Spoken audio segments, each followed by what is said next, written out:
Você gosta de plantas, de plantar, de mexer com terra, com plantas, semear, esperar crescer, colher? Tem bons e bonitos vasos na sua casa ou uma horta em algum canto, às vezes num canteirinho mesmo ou num jardim?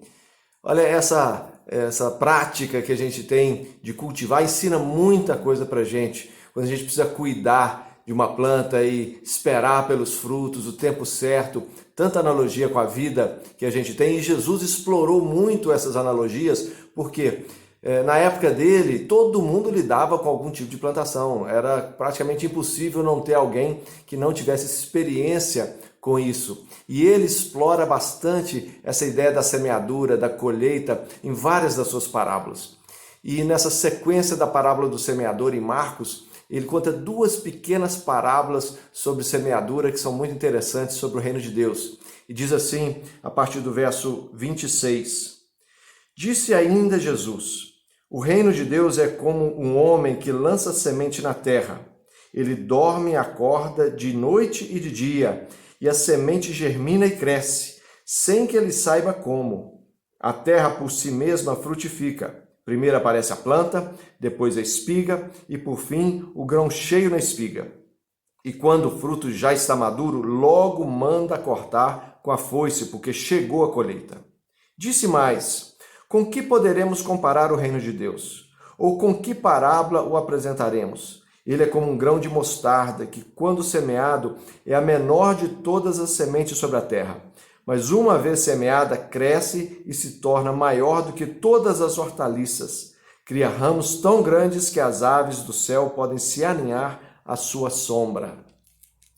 Essa ideia da semeadura e a comparação com o reino de Deus tem tudo a ver com a nossa vida. A primeira, ele fala de uma semente que o semeador a coloca lá e ele dorme, acorda e, sem perceber, aquilo brota, ainda que ele não estivesse ali controlando aquela semente. E na outra, a semente da mostarda, uma semente pequenina, ela cresce de tal forma a virar uma grande árvore praticamente, e até as aves vão se aninhar nela. E o reino de Deus, as coisas do reino de Deus na nossa vida muitas vezes são assim. Às vezes a gente acha que está semeando e, puxa vida, isso não vai crescer, isso não vai frutificar, será que vale a pena mesmo? Eu vou te dar um exemplo.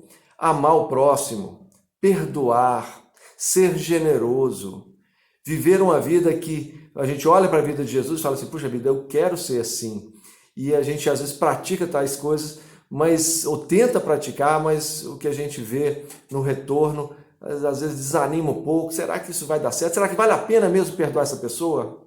Será que vale mesmo a pena amar essa pessoa? Ela não merece. E a gente começa a inventar um monte de desculpas. Mas o que ele está querendo dizer é que esse reino, ele vai crescer sim. Ele vai dar os seus frutos sim.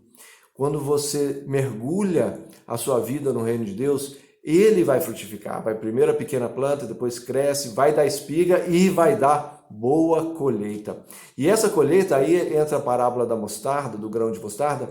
Essa colheita vai ser boa porque essa semente é muito pequena. Às vezes um pequeno ato que a gente faz, às vezes uma pequena decisão na vida da gente vai virando um efeito dominó e lá na frente a gente vai colher muita coisa. Vale a pena semear no reino de Deus, vale a pena semear o reino de Deus. Então, não pestaneje não pense duas vezes não, continue vivendo esses valores do reino, continue aprendendo de Jesus o que é uma vida no reino de Deus, porque eu tenho certeza que você vai colher isso aí, Ele mesmo garante.